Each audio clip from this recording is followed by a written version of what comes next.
Have you ever had trouble going upstairs or standing up after kneeling? The lunge will help you perform these types of activities. The lunge strengthens the quadriceps, or your thighs, and gluteus maximus, or buttocks. It works your abdominals, or the muscles of your core, to improve balance. You can add the lunge to a walk at the park, or try it whenever you need a break in your busy day. If you have difficulty standing for long periods of time, this version of the lunge may be easier. Watch our instructor, Lena, strengthen her quadriceps while sitting. To begin, sit back in a chair like Lena is doing. Avoid slouching. Use the back of the chair to help you sit up straight. Lena is keeping her core muscles tight to help support this posture. Place your hands at your sides, Lena. Hold on to the edge of the chair if you need extra balance. Next, place your left foot flat on the ground and extend your right leg in front of you. Lena, do you feel the top of your leg working? Try to get your leg as straight as possible and keep your toe pointed towards the ceiling. Lower your leg back towards the floor. You should do 8 to 12 repetitions on the right leg and then repeat with the left leg whenever you are working on muscular strength.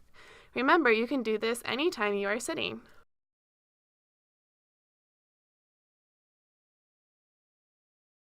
All you will need for the lunge is an open space. Our instructor, Kevin, will get us started. Stand with your hands on your hips. Spread your feet shoulder width apart. Slightly bend your knees. There are a few common mistakes made when performing this exercise. Let's take a look before we start.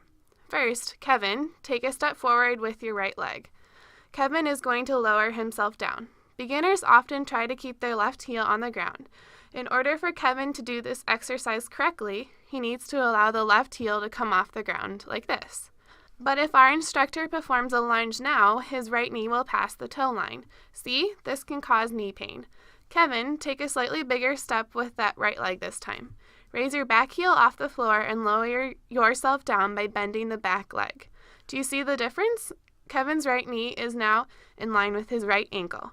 The top of his right leg is parallel to the floor. His knee is bent into a square corner. Return to starting position. Try this on the opposite leg now. There's a lot to remember. Perform this with a friend or in front of a mirror to make sure you are doing it right. Since you should be performing 8 to 12 repetitions on each leg, you'll catch on quickly. Now it's your turn. If you have mastered the lunge, here's a way to continue progressing. Add equal weight to each hand like full bottles of water or soap. Tim will remind us of the proper technique for the lunge. First, get into the starting position with your hands at your sides, your feet spread apart, and your core tight for posture. Take a big step forward with the right leg and let the left heel come off the floor. Remember the toe line? Check that your right leg is far enough in front of you so your knee doesn't cross the toe line. Everything looks right, Tim, so go ahead with your lunge.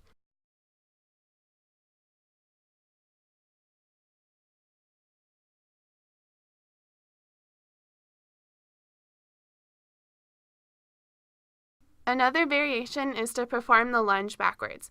From the starting position, step backwards with your right leg. Keep your right heel off the floor, bend your right leg, and then lower your entire body into a lunge. Whichever modification you try, remember to do 8 to 12 repetitions on each leg. As always, remember to check out the other Power Up in 10 exercises and keep improving your strength.